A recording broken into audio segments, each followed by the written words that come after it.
Alright guys, let's lock in. Because today, I'm taking you through something I know you've all been waiting for. The official snowfall forecast for the upcoming 2025-2026 winter season. I'm not just talking about your averages. I'm talking about how this year stacks up against what you're used to, whether your area is gearing up for a snowy overachiever of a winter, or whether you might be left looking at bare ground more often than not. And before we dive in deep, I want you to do 3 quick things that not only help me out, but also guarantee you a custom forecast. Drop your location in the comments, hit that like button, and make sure you're subscribed. Do all 3, and I'll be going into the comments to give personalized snowfall outlooks just for you. So, if you want to know what's coming right to your backyard, that's how you get it. Now, let's get into this snowfall story layer by layer. Because that's how this map works, and trust me, by the time we're done, you'll know exactly where your town stands in the bigger winter picture. We start with the no snow zone. And yes, it's real. These are the places where, year after year, snowfall just isn't part of the equation. Think deep South Florida, way down into southern Texas, southwestern California. Spots where snow is basically a myth. Sure, every once in a century you might get a freak dusting. But most of these folks will go their whole lives never seeing a real winter storm at home. That's our baseline. But then we start building.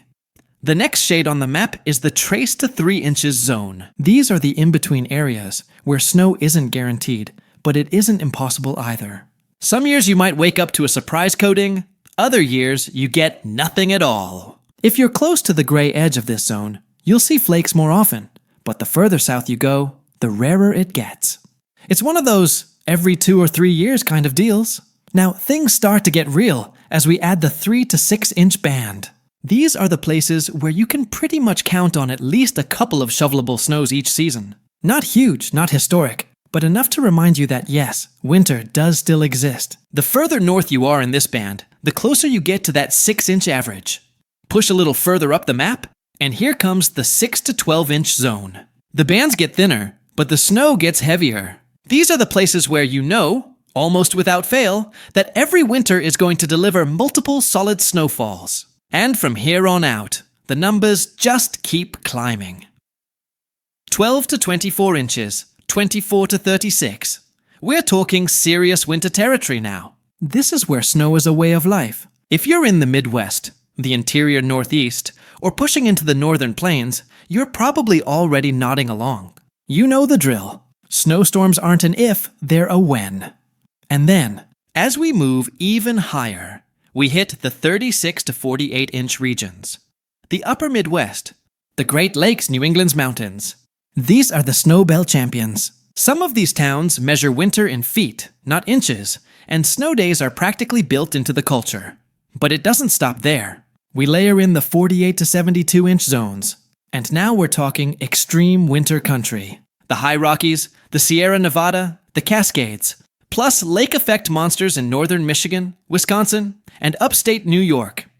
These places live and breathe snow. Entire local economies are shaped around it. And then finally, the ultimate overachievers. The 72 inch plus club. Bright red on the map! This is where snowfall isn't just an event. It's a season-long way of life. Think mountain peaks out west, the snow belts hugging the Great Lakes, and parts of New England and upstate New York, where every single winter piles up hundreds of inches. These are the spots where you dig yourself out one storm, and before you've even finished shoveling, the next one's rolling in. So that's your average snowfall picture. But now comes the twist, because averages only tell half the story. This year, we're not stopping there. We're going into what I call the snowfall chance forecast, the outlook that compares those averages with the patterns we're seeing for this specific winter. And this is where things get interesting. Here's what you need to know. Averages are stable, but real winters, they're messy. Timing matters. Storm tracks matter. You can have below average temperatures and above average precipitation. But if the cold and the moisture don't line up, your snow totals can still tank. On the flip side, a well-timed pattern can turn an average winter into one for the history books.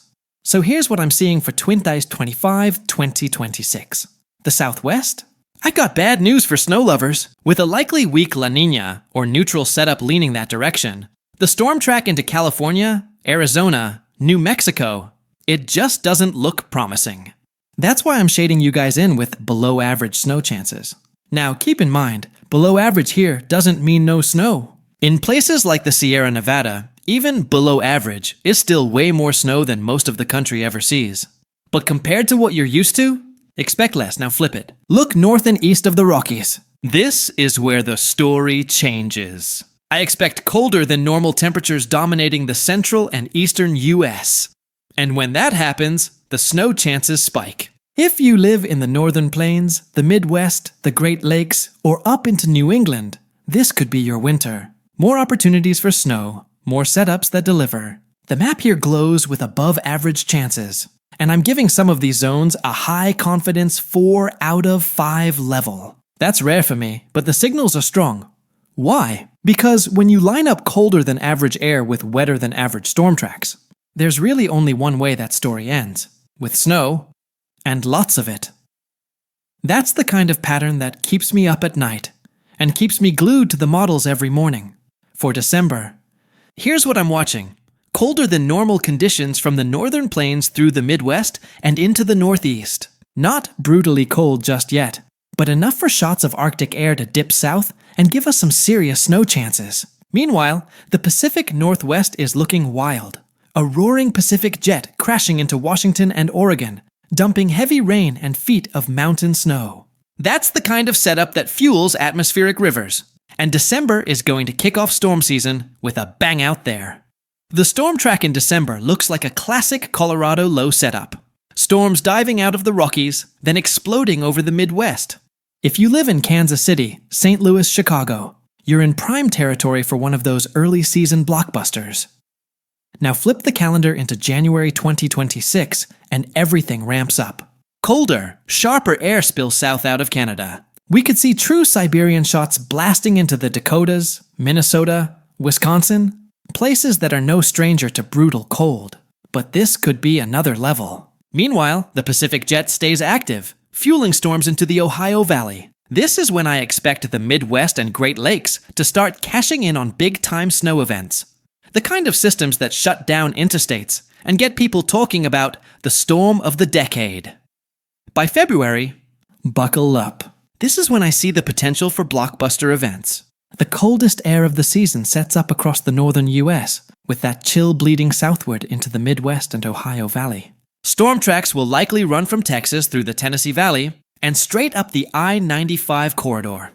That's a recipe for big blizzards in Chicago, Detroit, Cleveland, New York City, even Boston. And on the warm side of those systems, we're talking severe weather outbreaks, yes, tornadoes in February. Dixie Alley, the Tennessee Valley, maybe even parts of Florida. You need to be alert, so when I put all this together, here's what I see. The Pacific Northwest. Wet, stormy, mountain snow piling up. The Southwest, dry and warm, drought getting worse. The Midwest and Great Lakes, cold, snowy blizzard potential high. The Northeast, ice storms, snowstorms, cold snaps. The Southeast, warm, stormy, severe weather outbreaks in play.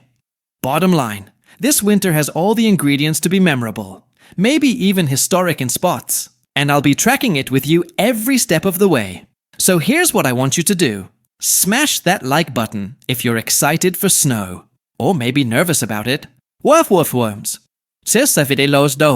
Subscribe if you haven't already, and drop a comment down below telling me where you're from and what you're expecting this winter.